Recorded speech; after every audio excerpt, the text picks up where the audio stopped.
ಮನೆಯೇ ಮೊದಲ ಪಾಠಶಾಲೆ, ತಾಯಿಯೇ ಮೊದಲ ಗುರು. ಮಗುವಿಗೆ ತಾಯಿಯೇ ಎಲ್ಲ, ಅದೇ ಥರ ತಾಯಿಗೆ ಮಗುನೇ ಎಲ್ಲ. Welcome to Navaratri series. We are on day 5 of Navaratri and today we are celebrating Devi Skandamata.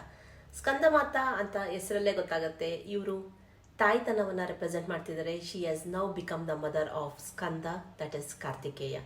So Skandamata Devi ಏನನ್ನ ರೆಪ್ರೆಸೆಂಟ್ ಮಾಡ್ತಾರೆ ಅಂದರೆ the life of a woman where she is a mother and ಅವರ್ main responsibilities is to nurture a child, give love, care the child and always be the protector of the child. ಒಂದು ಹೆಣ್ಣು ತಾಯಿಯಾದಾಗ ಅವಳ ಪ್ರತಿಯೊಂದು responsibilities revolves only around ಹರ್ child.